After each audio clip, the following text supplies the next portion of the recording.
Now that I've had a chance to see Deadpool and Wolverine multiple times, I've had a chance to assess the big funny moments. I've seen this film several times in the theater. The first time I went to see it, I went critically. I went to dissect the screenplay, the plots. The next time I saw it, I fed off of the energy. I knew what was going to happen. This encore viewing, I relaxed seeing it. And so I had the energy to enjoy it. The crowd was into it and was loving it. The subsequent times I've seen it, I think I saw it with people who knew the spoilers and knew what was going to happen and perhaps saw it already because the energy that I had the second time wasn't there, but they were into it. So a lot of this I fed off of the energy of the audience.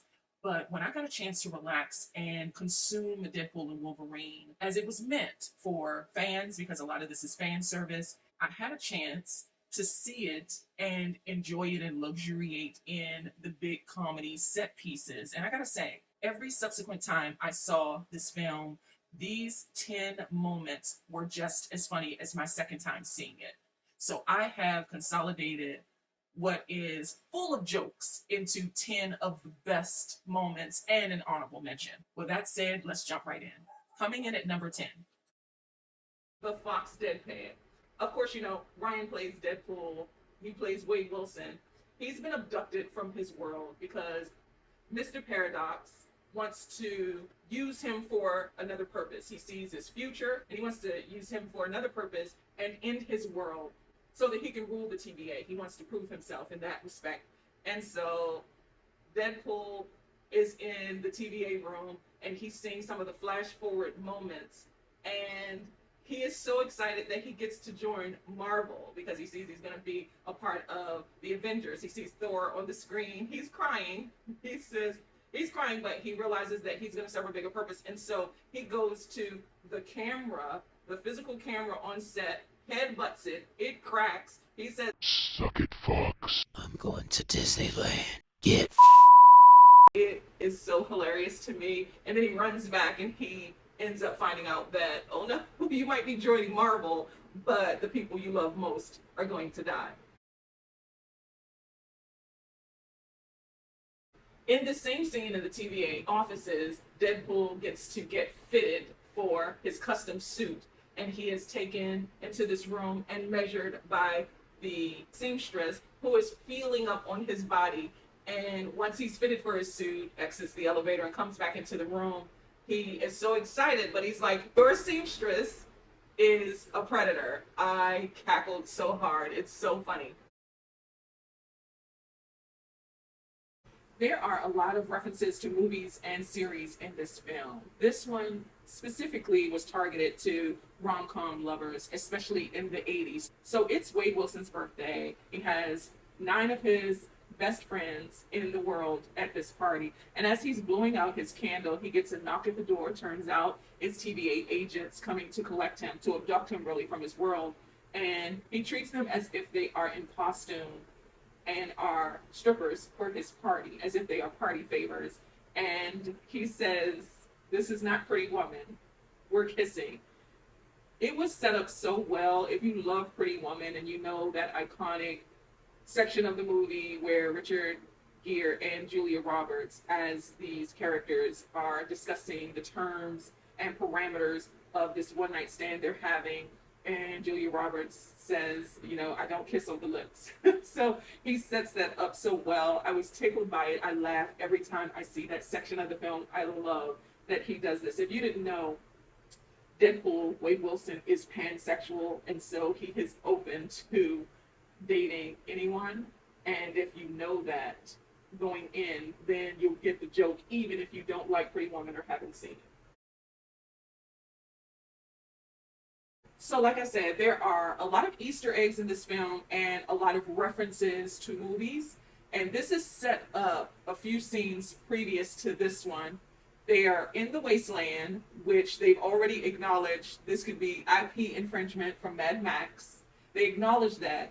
And a few scenes later, they set it up when Wolverine is fighting Sabretooth. Now, a lot of Marvel fans, MCU fans, Wolverine fans, Sabretooth fans have been speculating for many years who would beat the other. Would Wolverine beat Sabretooth, or would Sabretooth beat Wolverine in a battle? They end those speculations here because Wolverine takes no time slicing off Sabretooth's head. The funny part in the scene, though, because they've already laid the groundwork for Mad Max, Fury Road, Furiosa, they've already laid the groundwork and tilled this joke for this punchline. Ryan, or I'll say Deadpool rather, raises the head of Sabretooth and says, "Here I have the head of your Queen Furiosa." It is so funny. I've seen this film a few times in a theater, and the crowd loses it. I mean, I was laughing profusely because you anticipate that it's coming in one breath. You anticipate it because they've been setting up the joke for about 10 minutes. And then when the punchline finally lands, it's hilarious. As you probably know, Ryan Reynolds is from Vancouver, Canada. His social media handle is Van City Reynolds. He reps Vancouver and Canada hard every chance he gets. And you might have also seen the clips, or you saw it live when Will Smith told Chris Rock on the Oscar stage to keep his wife's name out of his mouth. Well, Ryan Reynolds responds in kind to one of the TVA agents after Deadpool has just exhumed Wolverine or Logan's body, and the TVA agents descend on this grave site to collect Deadpool and take it back to the TVA offices. So there's this big fight that breaks out, and one of the TVA agents says something slick about Canada, and Deadpool takes one of his swords, and I mean, it's a really slick scene. He pummels it into the ground, and it flips sort of like a boomerang into the TVA agent's mouth, and Deadpool says, "Keep my country's name out of your mouth," which is a callback to when Will Smith said to Chris Rock, "Keep my wife's name out of your mouth." It was so funny. And then he says, "And my sword," while he removes the sword from the cavity of the TVA agent's mouth. It's so hilarious. Okay, I really struggled with this because this could have been higher on my list. So Deadpool is looking for a replacement Wolverine because Logan did die. He exhumed the remains of Logan. He's got to find a replacement fast, or everyone in his world is going to die. So we go on a montage journey with Deadpool to find a replacement Wolverine, one that is fitting to help save his world. The first one is a miniature Wolverine. Now, the setup is so funny. A lot of people, as Wolverine is described in the comics, he doesn't necessarily look like Hugh Jackman. But in this movie, it's how Wolverine has been described in the comics. But the way the camera movements help the joke work is the miniature Wolverine is sitting on a bar stool. So at first glance, you don't know that he's miniature. But when the camera drives in to catch his entire body, and miniature Wolverine, hops off of the bar stool, and we find that he is tiny. I died. That scene is so funny. The entire montage was good. There's a Bond Wolverine, there's a Cowboy Wolverine, there's Calverine, there's Jesus Wolverine. It's so funny. But that one, every time I see this scene, I die. This joke is going to sustain for so many years. It's so funny. And you don't even have to be a Wolverine fan, a Logan fan, a Marvel fan, comic fan. You don't have to be a fan to get the joke. The joke is so funny because the camera helps the joke. The camera takes the audience along with the joke before the punchline. Every time I see it, I die. This is one long sequence that is so funny. It's not just one scene, it's one long sequence of hilarity. So the Deadpools are ready to battle Wolverine and Deadpool.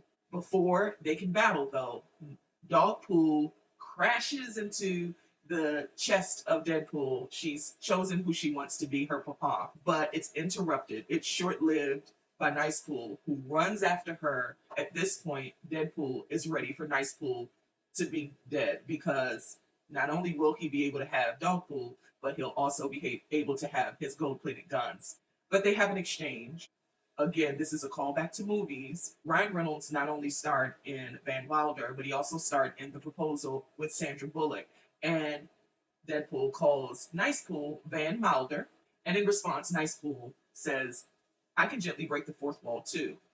and he deadpans and says the proposal and uses the facial expression that Ryan Reynolds has on that poster. If you have followed Ryan Reynolds' career, you know that he uses facial expressions to elevate a joke. His facial expressions are always a part of his jokes. That contributes to this joke to make it funny. This is a long sequence of comic relief. So Deadpool hands Dogpool over to Wolverine while Deadpool uses Nicepool as a shield. The Deadpools are shooting at them. Nicepool's body is full of bullet holes and he's spilling out pools of blood. And Deadpool asks, "How fast do you regenerate?" And Nicepool's like, "Regenerate?" He has no idea. He says, "Don't worry, there's a nearby hot dog stand. Those are basically triage units." And Wolverine's like, "No, they're not." And so Deadpool carries Nicepool's limp body over to the hot dog stand. They're using this entire frame for the joke. Now Wolverine's got to get to the other side. So he uses Dogpool as a shield, knowing not only will the Deadpools not shoot at Dogpool, but it's also a fourth wall breaking, a gentle fourth wall breaking, knowing that the audience would not want anyone shooting at this dog either. And so Wolverine lifts up Dogpool, walks over to the dog stand, holding Dogpool as a shield. And the scene is very quiet because it is including the audience in on the joke. So funny. Every time I see the scene, I die laughing. The Honda Odyssey fight is a build-up from the very first act. Deadpool, who is Wade Wilson in his natural habitat, is a used car salesman at this car super center, not unlike CarMax. And he has a joke in that scene about a Honda Odyssey. So when they are thrown out of the wasteland and try to get back, they run into Nicepool, and Nicepool lets them borrow his Honda Odyssey. This is a road trip movie. They're going on this road trip to get back to the wasteland in this Honda Odyssey, and Deadpool tells Wolverine, or inadvertently tells him, that TVA cannot make his world right. He lets it slip out. Well, this pisses off Wolverine. Don't even get me into gubernatorial, but this is the biggest fight sequence and set piece of the film. It is a homoerotic fight between Deadpool and Wolverine from all of the tension that has built up to this point, with Grease's theme music playing in the background. You're the One That I Want, with that's sang by John Travolta and Olivia Newton-John from the movie Grease. Again, there are a lot of callbacks to movies in this film. So this was a build-up of what had happened up to this point. And the entire sequence is hilarious because neither of them can die. There's blood everywhere. There's a bumper sticker that says coexist. Choreography inside that Odyssey is really, really choreographed well. It even takes a break from the fight, has a deep beat pause, and then starts up again. And then at the end of it, Wolverine has wrapped Deadpool in all of the seatbelt. It's so crazy. It's such a great scene. And again, it's well choreographed. It's funny how they're trying to kill each other, but both of them cannot die. They're both immortal. It's such a sexually charged scene too, which makes it funny. Every scene that Channing Tatum is in as Gambit is hilarious. His accent is so funny. Oh, I'm about to make a name for myself in here tonight. He has this Creole accent, black accent that is so funny. In one of the first scenes when Gambit and Deadpool and Wolverine meet, Deadpool says, "It's been a while since I've seen Sling Blade hit me again." Oh, when I tell you, I lost it. If you don't know, Billy Bob Thornton played Sling Blade, and I want to say this was the late 90s. I believe he won an Oscar for it too. Oh my god, that tie-in was so funny. He meaning Deadpool, Ryan Reynolds uses a lot of callbacks to movies in the film. It was so funny. But Gambit's accent is just really good throughout. It really did elevate the scenes and elevate the movie a lot. You might have seen a lot of clips going around on TikTok and social media with Gambit's accent, because it is just the joke that keeps on giving because of his accent. And when Deadpool says, "Who's your dialect coach?" The Minions, oh man, when I tell you, I mean, dead. Here's an honorable mention because this is an end credit scene, a post credit scene. Johnny Storm is played by Chris Evans in the film. And earlier in the film, during the wasteland scene, Chris Evans appears as Chris Evans, as Johnny Storm, Human Torch, and Captain America in the film. He appears as all of them. But in this one particular scene, Johnny Storm is just flaming Cassandra Nova. And Deadpool ends up blasting Cassandra Nova, saying that Johnny Storm was really talking mess about you. And so she ends up killing Johnny Storm. And so the post-credit scene is a callback to that scene so that Deadpool can redeem himself because everybody's mad that he got Johnny killed. And so the post-credit scene is everything that Johnny Storm said about Cassandra Nova. Everyone who stayed to the end of the credits exploded in laughter. The absolute funniest scene to me is when Deadpool and Wolverine are in the wasteland and they are fighting. They're tearing each other apart, and then Wolverine hits Deadpool so hard that he crashes into the sign. And when the camera pans out to see the sign, it's 20th Century Fox, like half buried in the sand. I died so hard that I could not stop laughing because it's so funny. Ryan, he goes in on Marvel, DC Comics, Disney, 20th Century Fox. It's so funny. And he goes in, of course, as an appreciation for how these studios really did help build his career. But it's so funny because he brings the audience along as if it's like an inside joke, because a lot of this is fourth wall breaking. I couldn't stop. I couldn't stop laughing. I died so hard. There you have it. Those are 10 plus 1 of my favorite, funniest moments in Deadpool and Wolverine. I usually have a dark sense of humor. I choose wit over juvenile jokes. And this is chock full of self deprecating, lampoonish, slapsticky comedy that, once I accepted the film for what it is, I enjoyed. I really enjoyed the comedy bits. And on every subsequent viewing, all of the encore viewings, I laughed at these jokes. They are going to sustain the test of time, I believe, because every viewing I laughed. The jokes are well written, well crafted, and the punchlines are set up with perfect timing. Did any of your funniest moments make this list, and how many times have you seen Deadpool and Wolverine?